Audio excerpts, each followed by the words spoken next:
Hi అండి, welcome back to my channel. ఈ వీడియోలో మనకు ఒంట్లో బాగాలేనప్పుడు ఏదైనా నోటికి రుచిగా తినాలనిపిస్తుంది కదా, అలాంటప్పుడు ఇలా పచ్చిపులుసు చేసుకొని తిన్నారంటే ఇష్టంగా తింటారు అండ్ పొట్టకి కూడా లైట్గా ఉంటుంది. ఇప్పుడు పచ్చిపులుసు ప్రాసెస్ చూద్దాం. ముందుగా ఒక గిన్నెలో పెద్ద నిమ్మకాయ సైజ్ అంత చింతపండును తీసుకొని నీట్గా కడిగి ఒక 10 నిమిషాలు నానబెట్టాలి. 10 నిమిషాలు నానిన తర్వాత ఈ విధంగా చింతపండు రసాన్ని తీసుకోవాలి.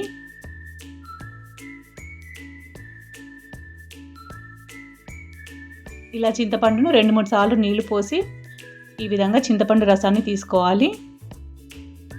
చింతపండు రసం తీసుకున్న తర్వాత ఇందులో మన రుచికి సరిపడా ఉప్పు వేసుకోవాలి. అలాగే ఒక 1/2 టీ స్పూన్ షుగర్ వేసుకోవాలి. షుగర్ వేయడం వల్ల పులుపు బ్యాలెన్స్ చేస్తుంది.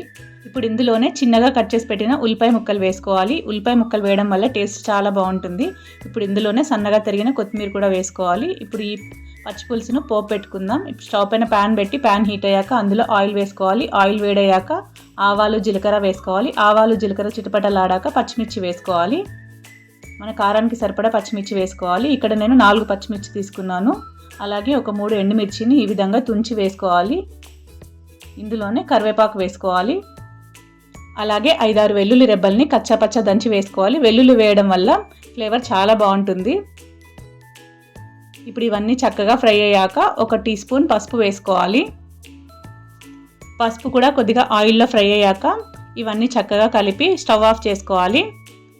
ఇప్పుడు ఈ పోపును మనం ముందుగానే చింతపండు రసం ప్రిపేర్ చేసి పెట్టుకున్నాం కదా, అందులో ఈ పోపును వేసి కలిపేయడమే అండి. అంతే అండి, ఈజీగా 5 మినిట్స్లో ప్రిపేర్ చేసుకోవచ్చు అండ్ టేస్టీగా ఉంటుంది, పొట్టకి లైట్గా ఉంటుంది. మనం నాన్ వెజ్ తింటాం కదా, నాన్ వెజ్ తిన్న తర్వాత ఒక ముద్ద ఈ పచ్చిపులుసుతో తిన్నారంటే డైజెషన్ చక్కగా అవుతుంది. అలాగే ఈ పచ్చిపులుసును మనం ముద్దపప్పుతో తిన్నా కూడా చాలా బాగుంటుంది టేస్ట్. అలాగే ఫ్రై కర్రీస్తో కూడా తినొచ్చు. మీరు కూడా ఒకసారి ఈ విధంగా పచ్చిపులుసు ట్రై చేసి ఎలా వచ్చిందో కామెంట్ బాక్స్లో కామెంట్ చేయండి. Thank you for watching this video. మీకు ఇలాంటి మరిన్ని వీడియోలు కావాలంటే please like, share and subscribe my channel and support my channel.